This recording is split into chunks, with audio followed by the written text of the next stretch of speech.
Welcome to Behind the Bar and the case that just keeps on giving. Diddy has once again filed a motion to be released on bail pending sentencing, which is September October 3rd. October 3rd. So he's sitting in there. We're here at the end of July. He's facing down August, all of September, 2 months more at MDC Brooklyn, and he wants out now, Jason. And MDC Brooklyn is nasty. It's awful. Horrible prison conditions. Lots of bad, dangerous people who might do bad and dangerous things. Luigi Mangione's in there. Much more dangerous people than Luigi, I think. But look, he wants out, and we can't fault him for that. He is offered to increase the bail amount. He's offered to put up $50 million in cash. He's offered to wear an ankle bracelet, give up his passwords, basically nullifying any argument the prosecution might make that he's a flight risk. There are generally, Derek, and I know you're going to talk about this, two things that the person seeking bail in these cases must establish in order to get out. One, that they're not a flight risk. I think he's done that. The other is that they're not a danger to society. That's it. And look, I understand this guy's in prison for a crime, the Mann Act, transporting prostitutes across state lines for the illegal act of prostitution.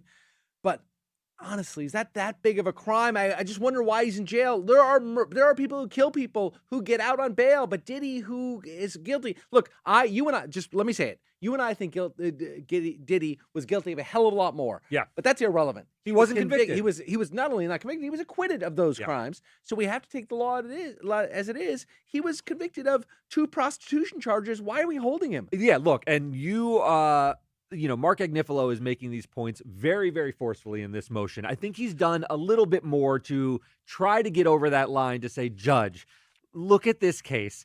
Diddy was acquitted on all of the serious violent charges. He was found by a jury of his peers, that is our legal system, that he did not coerce by force either Cassie or Jane into these freak-offs. He was acquitted on those charges.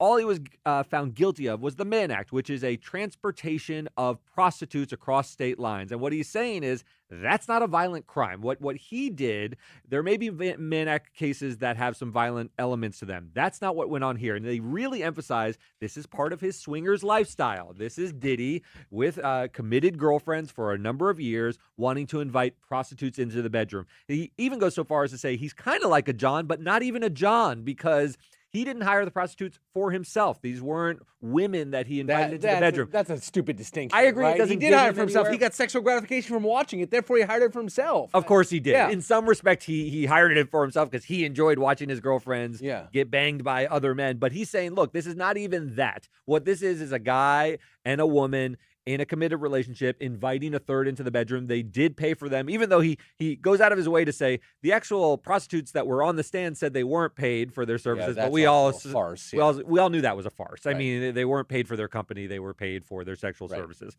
But he's saying, look, Sean Combs should not be in jail. He's saying he may be the only person in the United States under these circumstances in jail awaiting sentencing. And there's something to be said for that. He's done the research, he's looked at the cases, and he's also done one other thing. Mark Agnifilo said, I've looked at how the Southern District of New York prosecutors prosecute these cases, and under their own policies, they don't fight to keep people behind bars when they're only prosecuting in these circumstances. So that's a pretty decent argument. He's painting a picture that what the prosecution is picking on my client. Well, and they are very sore at the fact that they got their ass whooped during trial. Yes. They think he's a really bad guy, and therefore they're throwing a book at him that they don't apply. They don't throw at anybody else. They're ignoring sort of the reality of having lost the case, and they're trying to lick their wounds by throwing the book at him early and keeping him locked up, and they're going to go for a very heavy sentence. And Mark Agnifilo is trying to bring the temperature down and say, look what actually happened in the trial. They lost. They only won on these 2 small counts, and everything should reflect that, including releasing him on bail. Now, there's a problem with that, though. There's a problem for me. He wasn't charged with violence, but there was tons of evidence of violence that he didn't rebut at all. That's exactly right. So there's 2 big pillars of what violence Diddy did commit and didn't rebut at the trial. So there's the Cassie beating video in 2016 at the Intercontinental Hotel. That's on video. Diddy has apologized for it. And Mark Agnifilo, actually, in his closing argument, talked about what a horrific act that was, how embarrassing that was for his client. He admitted to doing that act. And Diddy admitted on video. Remember, after the video came out, he made an apology to Cassie on video. There was also an incident in 2023/2024 when Jane, the woman who testified anonymously, who was the girlfriend subsequent to Cassie, said that he beat the snot out of her all around the house. He was very, very upset, chased her around, tried to barge through doors and so forth, and then said, "We're gonna have a freak off because you just upset me." So they didn't present any contrary testimony at all. No, and they did that for a good reason. Mark Agnifilo and Diddy's legal team did an amazing job. Yeah. They conceded where they needed to concede strategically so that they didn't look like they were overreaching, and they focused on the elements of the crimes that he was charged with. And they said, look, prosecutors, he may have committed domestic violence. We're not even going to rebut that. What we're going to say is you didn't prove the elements of sex trafficking by force, and they won. But in doing so, they essentially conceded in front of the judge that our client is pretty violent, and he's been violent on at least these 2 occasions. And Judge Subramanian, in denying the bail release the first time, said, you essentially conceded that, so I'm analyzing whether he's a threat to the community. You basically admitted that he's violent. So I think it's really important to point this out, and I'm sort of learning this through this trial. You and I are civil litigators, but we're learning a lot about criminal procedure and criminal process. And one of the things we're learning here is that sentencing is very different than determining whether somebody's convicted of a crime or not. In sentencing, the judge can basically consider the whole panoply of evidence. It doesn't have to be, sure, he was not acquitted and not convicted of any crime of violence. I mean, there's some argument that a Mann Act crime is a crime of violence. Putting that aside, he didn't act violently in any of the crimes for which he was convicted. But the judge can go beyond that and say, is he a violent person beyond what he was convicted That's for? right. We look at both aggravating and mitigating circumstances in sentencing, even if they're not part of the core crime that he was convicted of, which is just Mann Act. And the Mann Act is transportation, but all of these factors don't just go out the window. The judge is going to take them into consideration for sentencing. That's one element. They won in the trial. The charges that were brought against Diddy, he was acquitted of most of them. Sentencing, they can certainly consider aggravating and mitigating sort of factors. In the bail analysis, that's yet a third analysis, which is only looking, to your point, to flight risk, which I think Diddy's done a very good job of rebutting flight risk. He seems to be not a flight risk at all. Look, if he'll wear an ankle monitor, he gives up his passport. Even a very rich person has basically shown that they're not trying to flee justice. I think he will go to court and be sentenced. I think he's done a good job. The danger to the community he's having a hard time with. And even in these papers, I don't see anything to rebut the idea that he's still a violent person. He was violent very recently. If it were just 2016 and all you had was a Cassie video, I think that argument would be stronger maybe. But he did this first of all, there's lots of testimony about the Kid Cudi car bombing. All of this, it wasn't proven because the prosecution didn't have to prove it.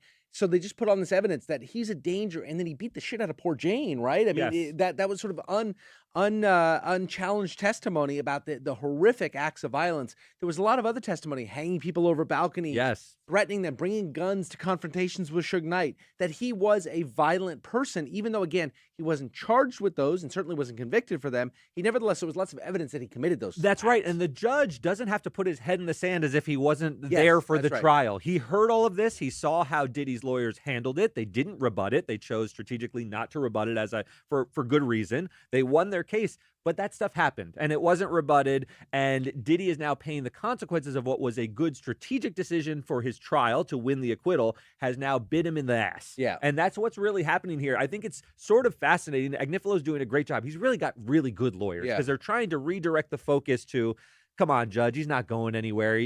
This is not a crime of violence. There's some appeal to that. Again, I keep going back to the idea that prostitution is looked at differently than it was 30 or 50 years ago. They point that out. It's looked at more as a victimless crime in a lot of circles, and they point that out. And like, are we really concerned that he's going to commit more acts like this one, put people in danger if free? Now, there is one really bad fact for him, which is he knew he was under criminal investigation by the Southern District. He was aware that he was soon to be arrested. The night that he was arrested, now, he didn't know he was going to be arrested that day, but the night he's arrested, he was engaged in a freak-off. So the idea that law enforcement has its eyes on him is going to dissuade him from committing these acts, probably not. He seems to be somebody who felt he was above the law and might even be more inclined to think that now. Could feel more emboldened, right? And Judge Subramanian can take that into account. The way he behaved on the eve of being arrested. They found drugs in his room. They found that he wanted to have freak-offs just up until the arrest when he knew he was under all these investigations. That factors in as to whether I can actually deter this guy in any other way other than keeping him locked up. Now, there is one additional point I wanted to bring up, which you thought about and Charles brought up earlier. Diddy has been in jail for 11 months plus, sort of just awaiting as the trial winds up, as he's preparing. He's been there. He's going to get credit for that. He will Yes. get what's called time If served. he's sentenced for 5 years, it will will dock that or reduce that number by the amount of time he served up until he's. That's right. And he's owed that. Every criminal. That's not something the judge can Right. sort of take away from him punitively. So if you're Diddy, the reason you're going so hard to be released on bail pending sentencing 2 months before you're actually planned to be sentenced, you're scheduled to be sentenced, he must believe that there's an opportunity or a chance that the judge will just say, these are light crimes, and I'm going to sentence you to time served, and he wants to shave off those final 2 months. I want to go to Nancy Nicole, who asked the very question. Do you think this motion is setting up a request for time served? 100%. 1,000%. They've already said that this is what they're going to ask for. And to your point, we were talking off air, and I said, why not just forget about these motions, just serve the next 2 months, and therefore that'll count as more time served. Otherwise, even if you get out now, you're going to have to go back into prison after you're sentenced, and now you got to reestablish. Right now, you've established some sort of rapport with your fellow inmates. I don't know, and you won't have eaten into as much of the time. That's like all you have that to get stuff. started. You might as well just take it, seamlessly, sort of transition into your sentence. But I think to your point, to Nancy Nicole's point, they are setting up this argument that if he gets out now, look, he's not a danger. 2 months have gone by. He has not committed any crime. He doesn't intend to commit any crime. He's willing to go through mental health and substance abuse treatment at his own expense. He is setting up the idea that I'm safe on the outside. I'm going to address the flaws that made me behave in this way. Thank you, Your Honor. I want to go. I've served enough time. I don't think we should totally dismiss the idea. I know that we believe that he's going to get, I think conventional wisdom is he's going to get a very short sentence, a year, maybe 2 years. Each one of these, he's got 2 Mann Act convictions. Each conviction could bring with it up to 10 years in prison. Yes. They're 2 totally separate crimes committed years apart, the 2 Mann Act. 20 years potential. Theoretically. Consecutive. If Supermanian wants to, he could sentence him to 5. I mean, he could do 20, I guess, but that's going to. I don't think it'll be 20. He is a first-time offender. Let's not forget that. He could do 5 or 6 years, which is a huge difference, obviously, from 1 to 2. I could honestly see it, and I think to the extent you are willing to read tea leaves, the statements that Supermanian has made in the bail hearings sound as if he says he thinks Diddy's a dangerous guy, and that may factor into sentencing as well as this bail analysis. Yeah, thanks, Nancy. That was great questions. Yeah. Ida Montañez, do either of you believe personally or not legally that he should spend time in jail, and how much time? If you're asking my personal opinion, I believe he should spend time in jail, and I think he should spend a substantial amount of time in jail. I think the jury got it wrong, and I think the prosecutors did prove their case. I'm willing to acknowledge that they lost. So let me ask Ida's question slightly different. Aida's question was slightly different. Aida, that was my grandmother's name. Oh, there we go. Based on the convictions, you're the judge. You got to pay attention to the jury. You do, right? absolutely. They convicted him. Do you? How much time would you give him as a judge? I would give him on each count. I would actually weight them separately, and I'll give you a nuanced answer. Yeah. I think for Cassie, the nature of the relationship seemed.